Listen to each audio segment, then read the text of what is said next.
Hey, it's Adam from the Acorn Lodge, here to take you inside the session on Archduke Chocula.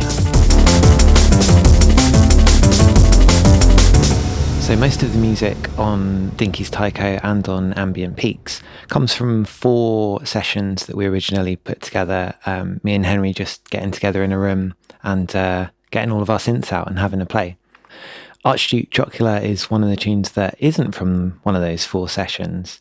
This one came about as we were working on Kyoto Spa exam, and it took a bit of digging around to find the earliest version of Archduke.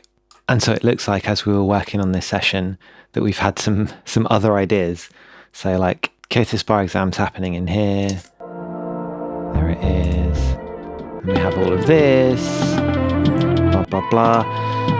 As we've been working on that, we've had 2 other ideas that clearly we were in too much of a hurry to create new sessions for, because there's another tune from Dinky's Taiko that exists just down here. This one's for Dinks.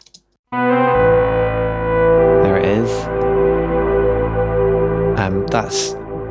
Maybe we need to do a video for that, or maybe not. It's really just one performance that's been recorded that's got some delay on it. That was that. But that wasn't enough, because we've somewhere over here on the session, oh hello, there's another entire tune over here. And this is where the earliest place that I could find Archduke Chocula in the archives.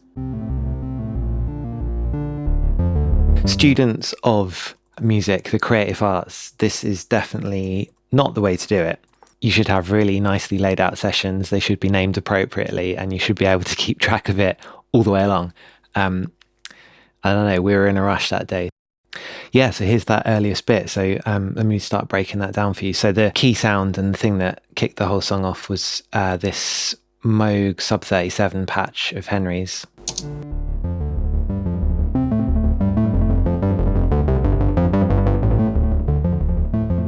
So the actual performance of this, the Moog is playing the sequence, and in this recording, Henry is improvising, I suppose, patch changes,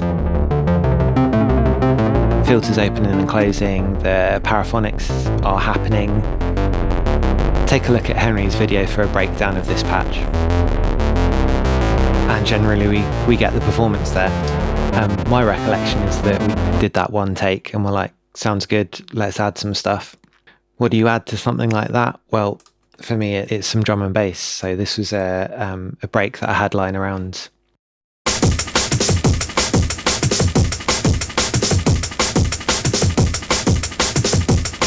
Yeah, there you go. It's a 1-bar loop. Had the right rhythm for us. But yeah, 1 bar was going to be super repetitive. So we wanted to add some processing, some breaks to that to make it a bit more exciting. And the thing that I've been turning to for that is iZotope's Stutter Edit. It has got a bunch of effects in it, and it allows you to play those effects really using like a normal MIDI controller. We might have used the Moog for this actually, just as a MIDI controller. But as you press different keys, Stutter Edit pulls in different collections of effects.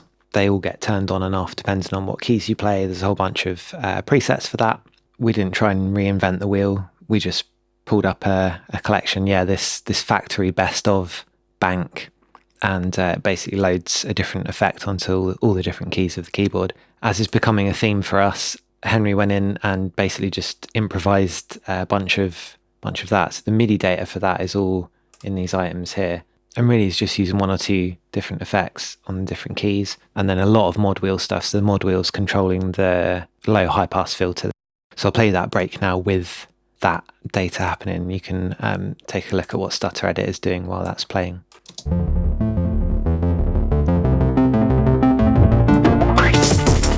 So the filter opens.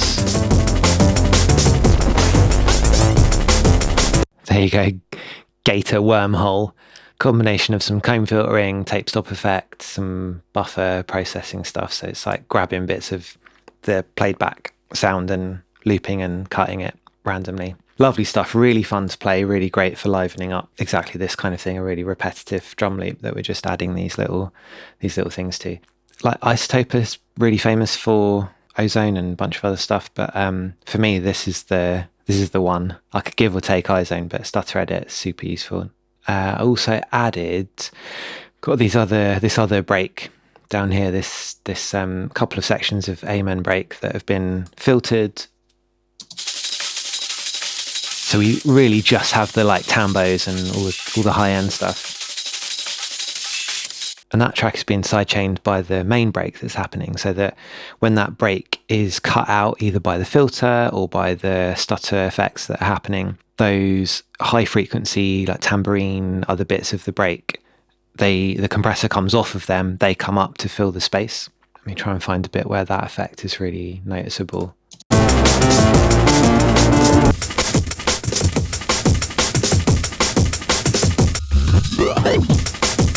And they're panned hard left and right as well, so you can kind of hear the drums that are hard center. When that effect comes in, the sides come up and we get this like wide, sizzly thing happening. So that's in there as well, just to liven those drums up. And that is basically the core of the track there. Drums and the bass pattern. To augment that, we have these, what I've labelled on the session as horns. They're weird, like crazy filtered screams.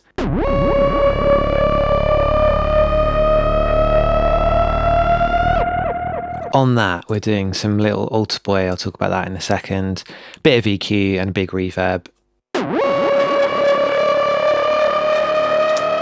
So that's high pass filtered and lots of reverb. And then with altar boy, each time that horn thing comes around, we get a different pitch of it, and that automation is happening down here. So the first one's normal pitch, second one's down about 4 semitones, lots of semitones for that one, and so on. But the way that Alter Boy is trying to repitch that, it's trying to analyze it, it's trying to pitch that down, it's also trying to keep the form in the same place. So you get all these crazy artifacts.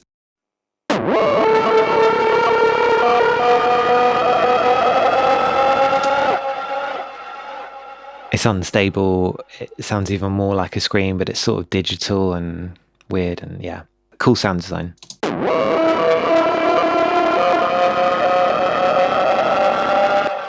We're also using a lot of drive on the Alter Boy just to dirty that up a bit.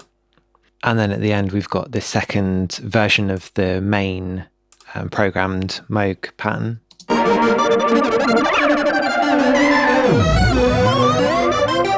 Pitched right up, and that's also being processed by the Strymon Brigadier, which is a bucket brigade style delay that one or both of us is kind of playing while that's being tracked in.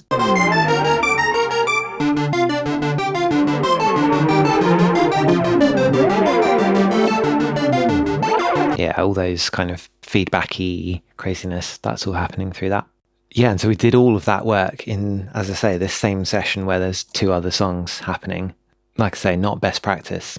So let's jump into this final session where it's on its own and we don't have to worry about anything else. We've just got this tune happening. So what's extra in here? We have got some additional synths. So some stuff on the intro. It sounds like this. Yeah, just some nice movement from those. Transitional kind of stuff. This sound from about halfway through.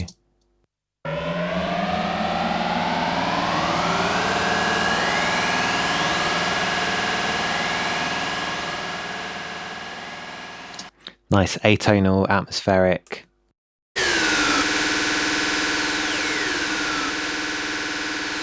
Just generally adding to the vibe of chaos and terror. Then at the end we've got a departure from the chaos, and something a little bit dreamy.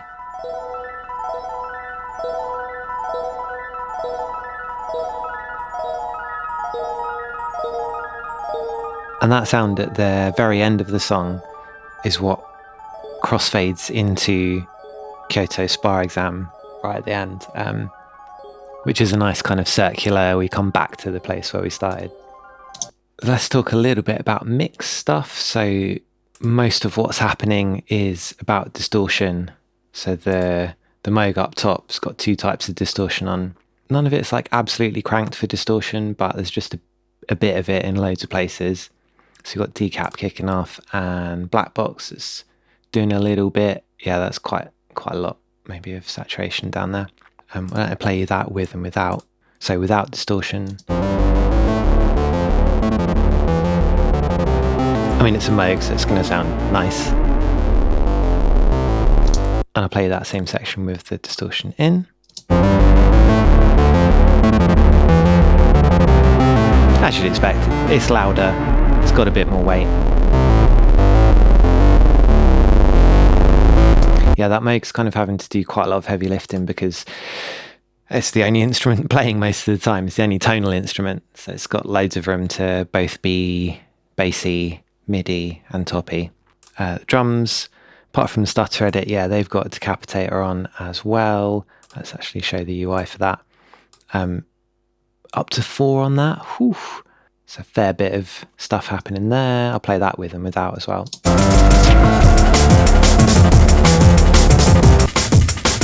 that's with.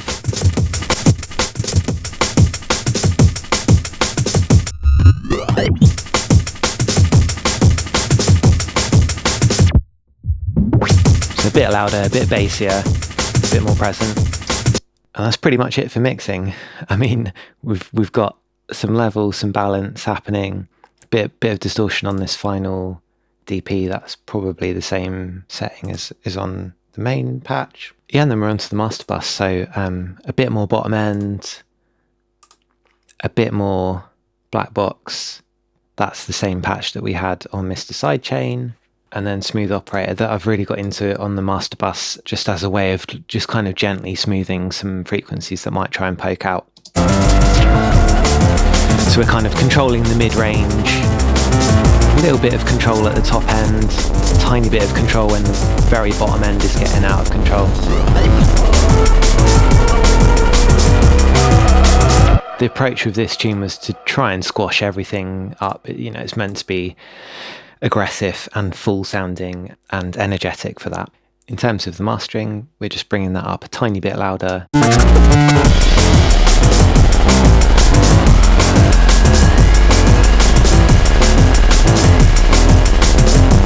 we haven't got loads of luffs there, but because everything is condensed down, you know, the dynamic range is quite small, it can sound loud even if it's not measuring too loud. Overall, a bit like Mr. Sidechain, we haven't got a big session. It's 12 tracks in total. Some of those tracks have got very little on. Lots of the tracks haven't got effects on at all. They haven't got any kind of mixing, processing. It's really just finding the right fader balance and then giving things the right character. So we've been adding character through distortion and the mix kind of takes care of itself. So there you go. That's a breakdown of Archduke Chocula. Hope you enjoyed it. Thank you.